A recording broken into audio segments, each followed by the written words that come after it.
ಖಂಡಿತ ಅದಕ್ಕೆ ಏನು ಕೊಡಬೇಕು 100% ಕೊಡ್ತೇವೆ ಅನ್ನೋ ಭಾವನೆ ನನಗಿದೆ.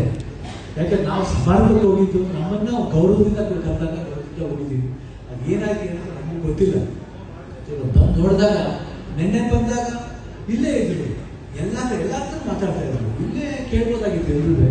ಬಟ್ ಯಾಕೆ ಕೇಳಿದ್ರೆ ನಮಗೂ ಗೊತ್ತಿಲ್ಲ.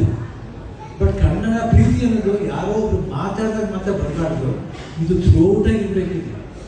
ನಾ ಚಾನಲ್ಗೂ ಹೇಳ್ತಾ ಇದ್ದೀನಿ, ಬರೀ ಈ ಸ್ಪಾಟ್ಗೆ ಬಂದಾಗ ಮಾತ್ರ ಕನ್ನಡನ ಚಿಕಿತ್ಸೋದಲ್ಲ. ಕನ್ನಡ ಚಿಕಿತ್ಸೋದು ಇವತ್ತಲ್ಲ, ಯಾವಾಗ ಚಿಕಿತ್ಸಬೇಕು. ಅದು ನಾವಿವಲ್ಲ ಕನ್ನಡಕ್ಕೋಸ್ಕರ ಹೋರಾಡ್ತೀವಿ, ಸಾಯ್ತೀವಿ. ಬೇಕಾದ್ರೆ ಬರೀ ಮಾತಾಡಿ ಸರಿ ನ್ಯೂಸ್ ಮಾತಾಡ್ಬಿಟ್ಟು ದೊಡ್ಡ ಪೋಸ್ಟ್ ಮಾಡೋದು ದೊಡ್ಡ ವಿಷಯ ಅಲ್ಲ. ಕನ್ನಡ ನಾವ್ ಏನ್ ಮಾಡ್ತೀವಿ ನೀವೇ ಹುಡುಕ್ ನೋಡಿ, ನಿಮ್ಗೆ ಗೊತ್ತಾಗುತ್ತೆ, ಅಲ್ಲೇ ಆನ್ಸರ್ ಸಿಗುತ್ತೆ. ನೀವೇನ್ ಮಾಡ್ತಾರೆ ಕನ್ನಡ